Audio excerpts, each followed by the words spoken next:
My name is Kim Williams, and I have lived in the neighborhood of Lambert's Point since 1989. You know, when you open the windows, you can see the dust, and if you look closely at the houses on the porches and stuff, you see black dust. When it's dumped, there's this huge plume, a very visible black cloud. You know, that's the stuff that blows. So that stuff doesn't land somewhere. It lands on our houses. The window is open in Kim's 100-year-old house in Lambert's Point. It lets in cool spring air. As we speak, I wonder what the breeze might carry in with it. Kim worries about the effects the coal dust might have had on her kids. When you start cleaning up that coal dust, I do start wondering, what are we breathing? What are my kids breathing? My kids are grown now, but you know when they're crawling around on the floor, at the end of the day, they always have stuff. You know, they're totally, black on their legs and arms just on the floor, let alone if they play outside. The coal dust coated her children's body on the outside. Kim still doesn't know the long-term effects the dust may have had on the inside.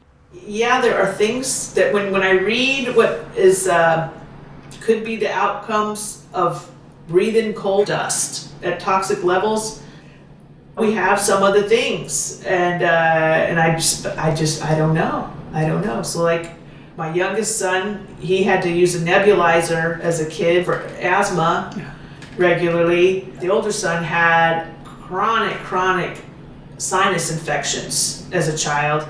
So, I don't know. I don't know if that was from living in an old house with a lot of coal dust seeping in through the cracks. I don't know. And then I now have a little heart thing. I have a heart arrhythmia. It could be contributed to by toxic stuff that's in coal dust. These kinds of concerns are on a lot of people's minds in two predominantly Black neighborhoods in Hampton Roads, Virginia, at the fence line of the neighboring coal export terminals. Residents know the dust is making them sick. The data they have to back that up is their own experiences. To compound the negative health effects of coal dust, there's anxiety about the unknown health effects that rises with plumes of dust over the neighborhood. I felt a stress. I felt a stress to try to always get that stuff, their toys clean, and to not, especially when they're real little, and they put stuff in their mouths, or anybody's kid who comes over, still the same stress. So that's that kind of stress. Now there's a study underway that could offer more information from Virginia's environmental regulatory agency, the Department of Environmental Quality, the DEQ. Residents want the study to be a path towards reducing the coal dust, but it's unclear if it will be enough. From the Repair Lab at the University of Virginia, this is Crosswinds. I'm Adrienne Wood. The coal dust problem in Hampton Roads has been well known for decades. Residents have submitted complaint after complaint about the dust since the DEQ's beginning in the 90s.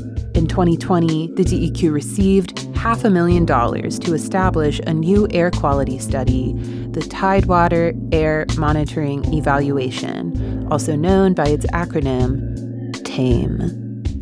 The DEQ declined my requests for an interview for this series. But here's how Grace Holmes, Environmental Justice Coordinator for the DEQ in Hampton Roads, described TAME in a community workshop in 2022. TAME will investigate the composition of particulate pollution in the area based on community concerns about proximity to coal dust. The TAME study is important because it represents a promise of institutional validation for the complaints about health and nuisance that residents have been making for so many years. It's a gesture towards protecting communities from environmental harm by offering them more information, in theory. The TAME study has 3 parts: community engagement, monitoring, and a health impacts study. The first part, community engagement, looks like this. Through TAME, residents can volunteer to have an air quality sensor installed on their home.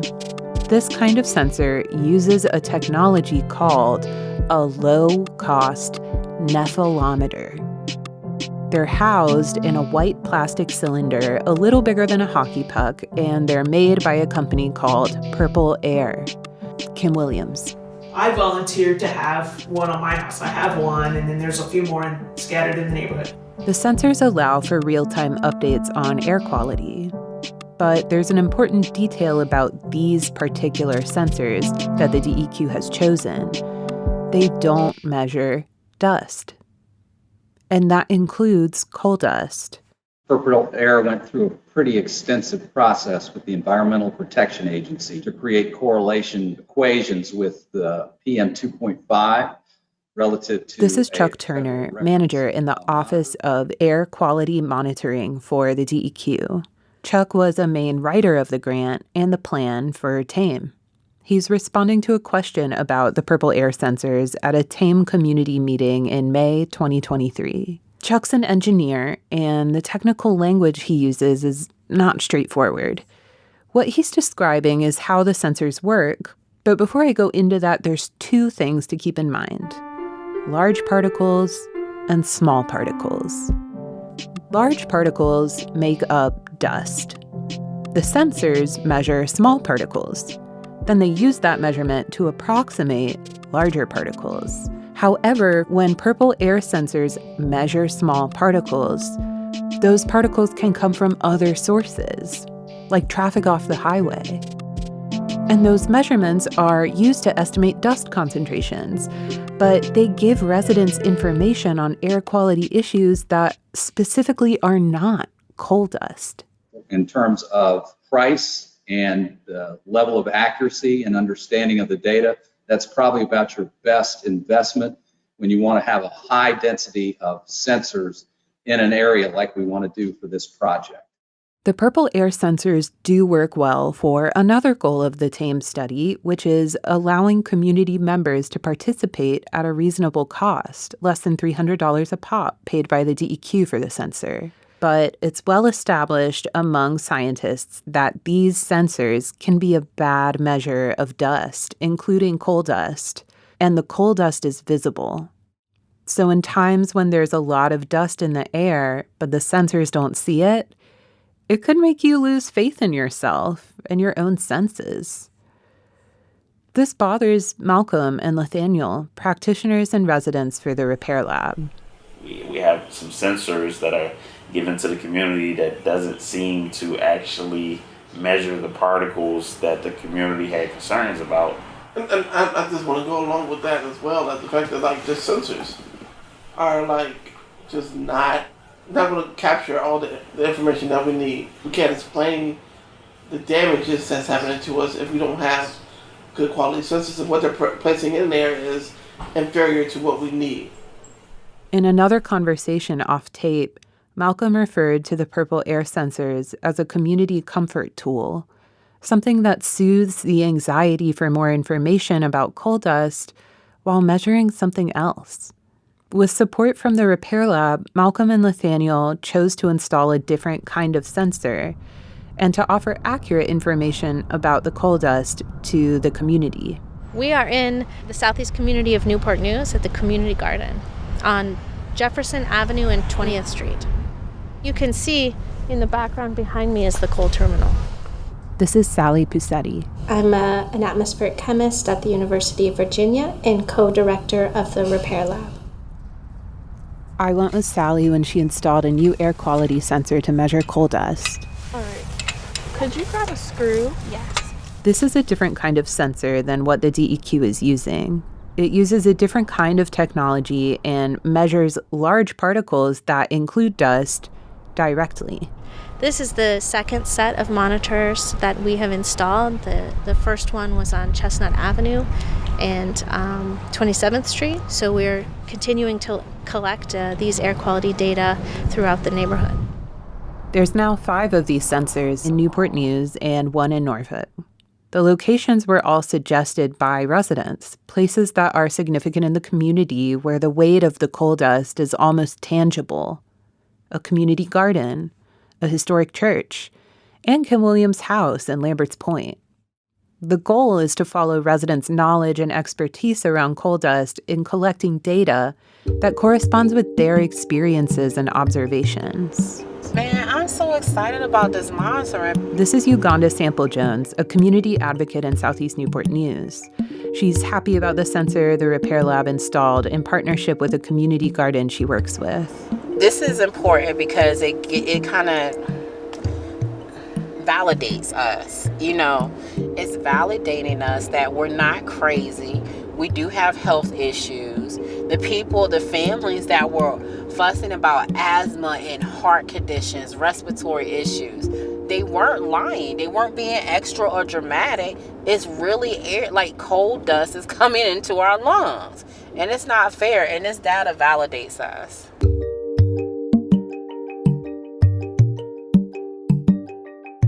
Residents want protection from the coal dust.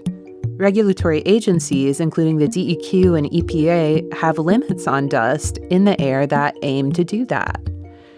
But in order to enforce these limits, the agencies require specific kinds of data, measured with specific kinds of tools, to substantiate residents' claims of harm. The second part of TAME points to regulators' need for data. This involves putting multiple regulatory-grade air quality monitors in the neighborhoods. These monitors have specific rules from the EPA about where they can be installed, which means that it's taken a long time, years, for them to get put up. For the purpose of this episode, I am making a distinction between these monitors and the air sensors we talked about before. Chuck Turner made this distinction in a public meeting in 2022. I do want to be clear, sensors are not monitors in the sense that quality of the data generated by the monitors can be used for making large-scale air quality decisions. The sensors themselves have not been through any such review process. Unlike the sensors, the monitors will collect a 24-hour average particulate sample once every 6 days. Those samples will get sent to a lab to check for the heavy metals that one would expect to see in coal dust. These metals are arsenic, beryllium, cadmium, chromium, lead, manganese, and nickel.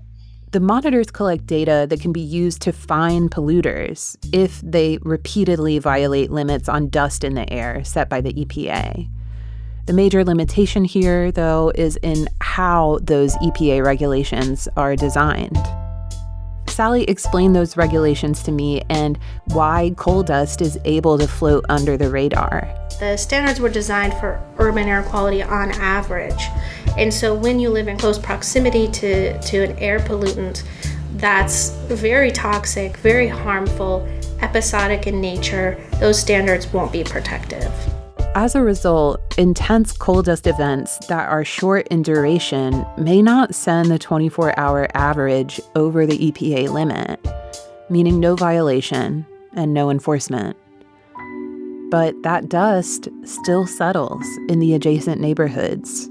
It still causes harm, still adheres to the legs and arms of toddlers like Kim's kids when they crawl on the floor or play in the yard. The TAME monitors offer more detailed information than the sensors, but ultimately they're a tool that can only do as much as the regulations that they're designed to be part of. And those regulations aren't set up to protect communities with concerns like coal dust. Ideally, the data from the monitors support the third part of TAME, a health study. This third part might be the most responsive to what the community has asked for. First, mitigation, but after that, some idea of the effects the coal dust has on their health. This study involves the Virginia Department of Health, and they need at least 1.5 years worth of data from the big monitors before they can start this health study. Kim Williams is a little worried about the timeline. Those monitors are still not up.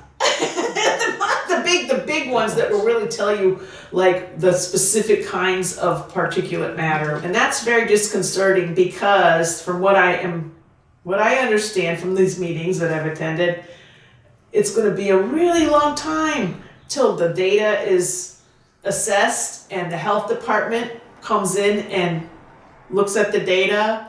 It really sounds like it's going to be like 10 years from when the big monitors are set up that we will really have some answers. 10 years, there may not even be any coal to bring out of the ground anymore. 10 years, the people who have lived here and lived here for decades, lived here for generations, they're gonna be gone.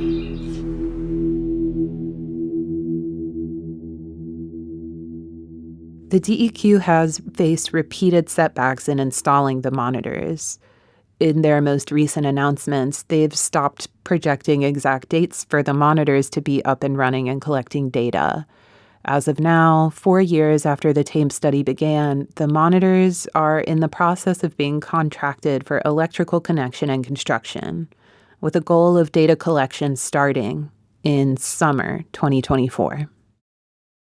If that timeline stays on track, the health department could start their study in 2026 at the earliest, but they haven't yet said when it might conclude. I don't want to wait around 10 years till they give us data that says it's dangerous. I want them to cover the coal now. And I want the people who have lived here a really long time, they deserve to have clean air. People want to know what they're breathing and how much the coal dust is affecting them. But TAME is not exactly designed to answer these questions with its sensors for community engagement, monitors, and proposed health study. It's not just TAME, though. Studies in general can set up goals to establish definitive truths, like there is X amount of coal dust in the air. Being able to say that doesn't necessarily lead to a cascade of action to mitigate the pollution. In this case, knowing more about air quality doesn't automatically stop the coal dust.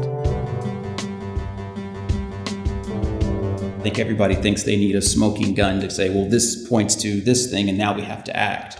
I'm not sure that that's going to happen. I'm not sure they're going to find it.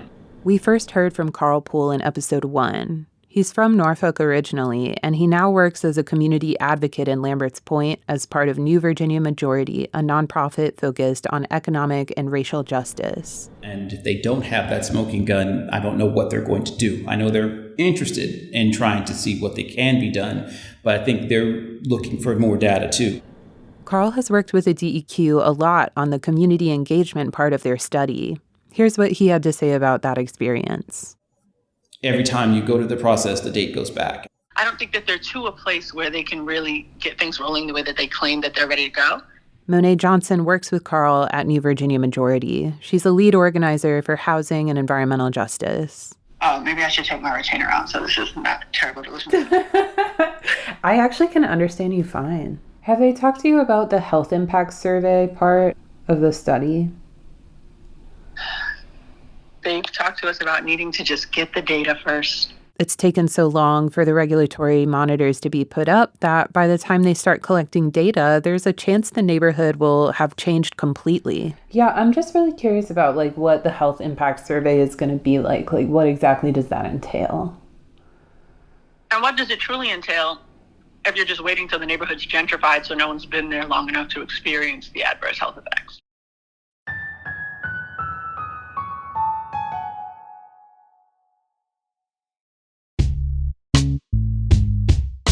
This is another critical element that this study's design may not account for.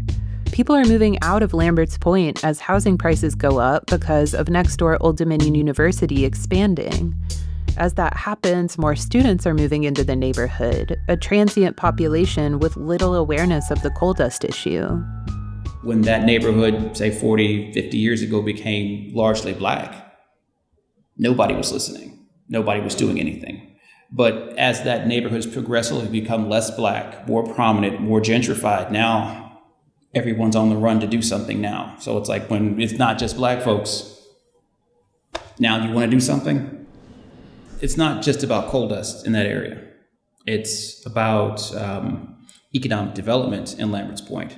It's about the university slowly eating that neighborhood. The people who have moved away from Lambert's Point carry with them whatever heavy metals from the coal dust might have settled into their bodies. And a health effects study focused on current residents won't document that, now that they're gone. The remaining long-term residents are still dealing with health effects too. Are people getting sick? Or are people very sick? People have been very sick, but people are getting older. They're passing away. They're moving because of it. Yeah. So, yes, but if you're asking, are people getting sick to where in a little while, by the time they figure out these monitors and this situation and actually get around to asking some questions, will people be sick? I don't know. This is part of a bigger problem. The vision of environmental justice the DEQ is working towards is a cursory one that addresses symptoms of injustice, like communities not being fairly treated or involved in decision-making. This vision doesn't address the systemic nature of how those kinds of symptoms arise through generations of disinvestment that created conditions for gentrification and displacement, for example. Instead, the DEQ applies and follows regulatory rules and procedures that serve environmental justice in name alone. I learned about this problem from someone who got tangled up inside of it.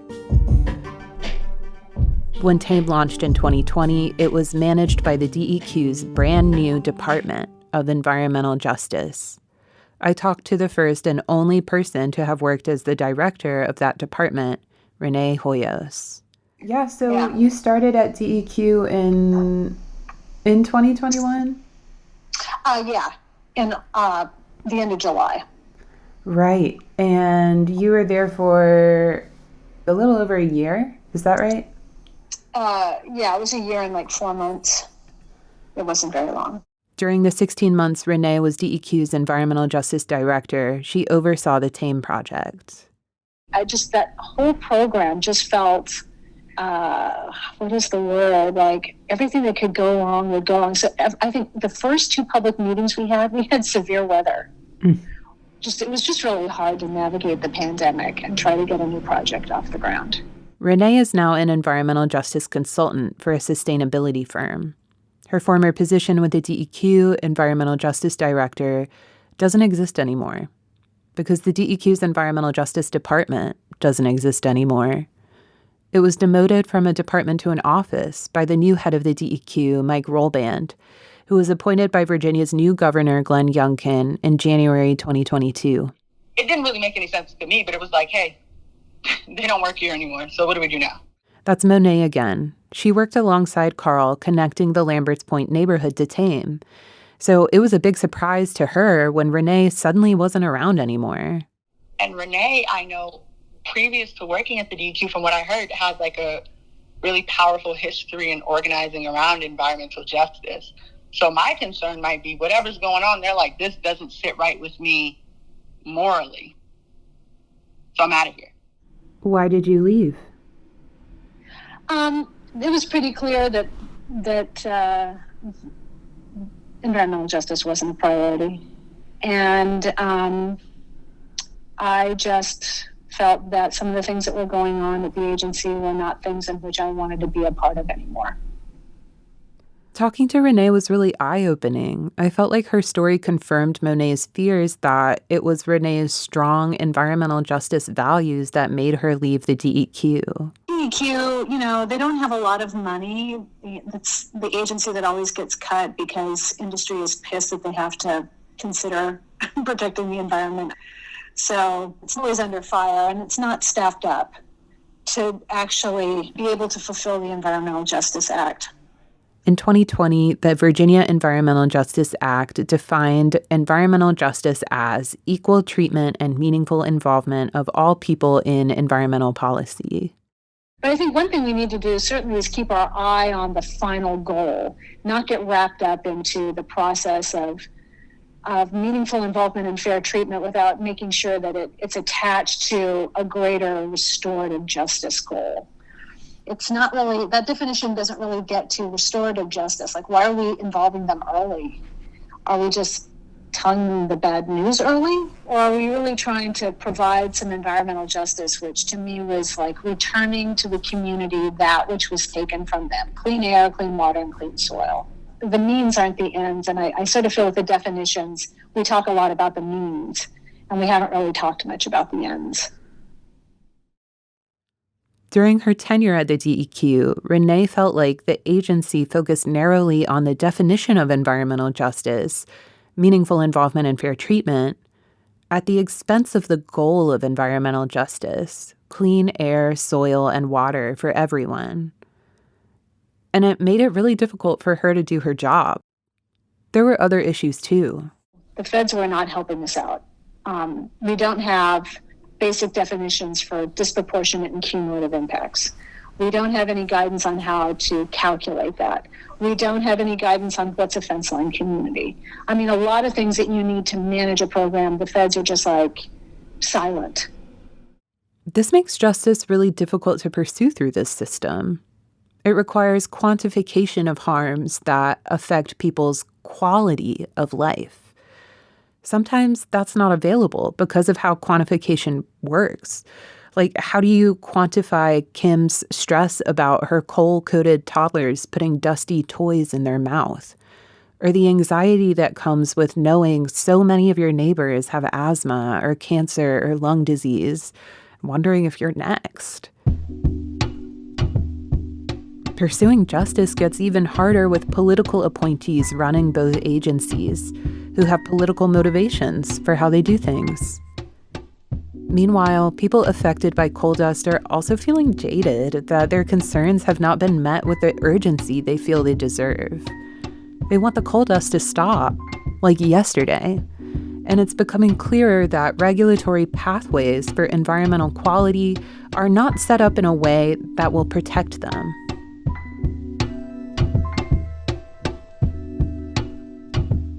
There's a popular idea that more data is always required for residents to get what they need from institutions. But we can see the problems in this idea when we look more closely at what those data are and how they're used. Air sensors that don't measure dust, and EPA dust standards that don't protect many fence-line communities. Air pollution may be an important form of evidence for demonstrating environmental racism, but data doesn't guarantee solutions.